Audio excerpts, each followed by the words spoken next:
I'm Hazel. I'm Sam, And I'm John. and we're the network planning managers at British Airways. I look after Americas. I look after short haul. And I look after everything else. How do you choose the right aircraft for a route? Well, we have lots of different aircraft in our fleet, ranging from aircraft with 30 business class seats, for example, all the way up to nearly 100 business class seats. So really we're trying to manage the best match of supply and demand across our schedule. But really it comes down to the customer types. So if you're travelling for business, you might be more likely to sit in a business class seat. And so we have lots of data on that already from the routes we already fly. And we can compare the new routes to how they might behave similarly to the routes we've already got. Do you take customer feedback on board when launching a new route?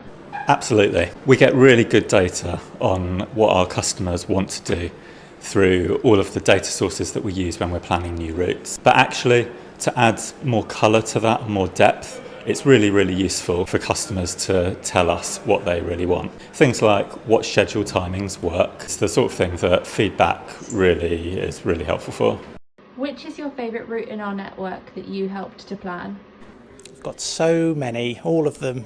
Probably Tromsø for me. I got to go on the first flight out there. It's a really unique destination in the BA network, both from a destination and operational complexity. So getting to go on the first flight and see Tromsø in person was really special. And I'd love to go again and highly recommend it.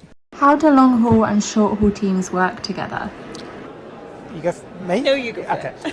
BA, even though we're based in London, we are a global airline, and often customers are not starting or finishing in London, often they're transiting through London, so providing that connecting schedule for customers and working really closely with my favourite long-haul partners is really important as part of that. And me more than John, yeah. Yeah, you more than John. We'll go with that.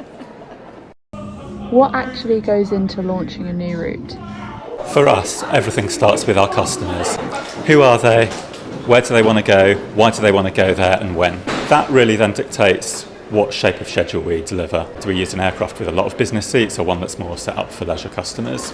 Then, as a business, we're really data driven. We've got data on all of these sorts of things, looking at the size of markets and why people want to travel.